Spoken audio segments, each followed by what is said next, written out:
ಎಲ್ರಿಗೂ ನಮಸ್ಕಾರ. Welcome back to my channel. ಇವತ್ತೊಂದು ಹೊಸ ವಿಷಯದ ಜೊತೆ ನಿಮ್ಮ ಮುಂದೆ ಬಂದಿದ್ದೀನಿ. ಇರಲು ಸ್ವಂತ ಮನೆ ಇಲ್ಲದವರಿಗೆ, ಬಾಡಿಗೆ ಮನೆಯಲ್ಲಿ ವಾಸಿಸುತ್ತಿರುವವರಿಗೆ, ನಿವೇಶನ ರಹಿತರಿಗೆ ಕರ್ನಾಟಕ ರಾಜ್ಯ ಸರ್ಕಾರದಿಂದನೇ ಸೈಟ್ ಅನ್ನ ಪಡೆದುಕೊಳ್ಳಲು ಹೊಸ ಅವಕಾಶವನ್ನ ಮಾಡಿಕೊಟ್ಟಿದೆ. ಅಂದ್ರೆ ರಾಜ್ಯ ಸರ್ಕಾರದಿಂದ ನಿಮಗೆ ಸರ್ಕಾರಿ ಸೈಟ್ ಪಡೆಯಲು ಅವಕಾಶವನ್ನ ಕಲ್ಪಿಸಿಕೊಡಲಾಗಿದೆ. ರಾಜ್ಯದಲ್ಲಿ ಆರ್ಥಿಕವಾಗಿ ಹಿಂದುಳಿದಂತಹ ಬಡ ಕುಟುಂಬಗಳಿಗೆ ಈ ಸೌಲಭ್ಯವನ್ನ ನೀಡಲಾಗುತ್ತಿದೆ.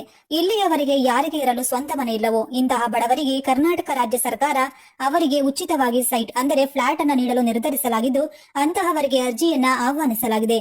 ಅರ್ಜಿ ಸಲ್ಲಿಸಿದ ನಂತರ ನಿಮಗೆ ಸರ್ಕಾರದ ಕಡೆಯಿಂದ ಸರ್ಕಾರಿ ಸೈಟ್ ನೀಡಲಾಗುತ್ತೆ. ಬನ್ನಿ, ನೀವು ಕೂಡ ಇರಲು ಸ್ವಂತ ಮನೆ ಇಲ್ಲದವರಾಗಿದ್ರೆ ಅಥವಾ ಬಾಡಿಗೆ ಮನೆಯಲ್ಲಿ ವಾಸಿಸುತ್ತಿದ್ರೆ ಸರ್ಕಾರಿ ಸೈಟ್ ಪಡೆಯಲು ನೀವು ಬಯಸ್ತಾ ಇದ್ರೆ ತಪ್ಪದೆ ಈ ವಿಡಿಯೋವನ್ನ ಲೈಕ್ ಮಾಡಿ ಸ್ನೇಹಿತರೆ. ಸರ್ಕಾರಿ ಸೈಟ್ ಪಡೆದುಕೊಳ್ಳೋದು ಹೇಗೆ, ಪಡೆದುಕೊಳ್ಳಲು ಬೇಕಾಗಿರುವ ಮಾಹಿತಿಗಳು ಏನು, ಈ ಎಲ್ಲಾ ಕಂಪ್ಲೀಟ್ ಡೀಟೇಲ್ಸ್ ಅನ್ನ ತಿಳಿಯಲು ವಿಡಿಯೋವನ್ನ ತಪ್ಪದೆ ಕೊನೆಯವರೆಗೂ ನೋಡಿ.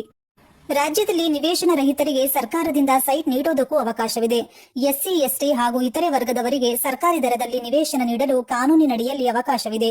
ರಾಜ್ಯದಲ್ಲಿ ಆರ್ಥಿಕವಾಗಿ ಹಿಂದುಳಿದ ನಿವೇಶನ ರಹಿತರು ಸ್ವಯಂ ಆಡಳಿತಕ್ಕೆ ಅರ್ಜಿಯನ್ನ ಸಲ್ಲಿಸುವ ಮೂಲಕ ನಿವೇಶನ ಪಡೆಯಲು ಅವಕಾಶವನ್ನ ಕಲ್ಪಿಸಿಕೊಡಲಾಗಿದೆ.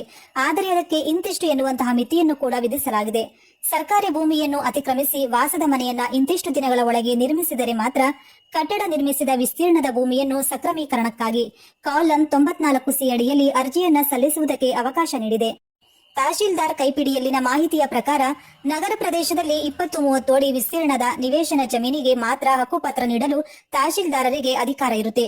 ಇನ್ನು ಗ್ರಾಮೀಣ ಪ್ರದೇಶದಲ್ಲಿ 30-40 ಅಳತೆಯ ನಿವೇಶನವನ್ನ ಮಂಜೂರು ಮಾಡಬಹುದಾಗಿದೆ.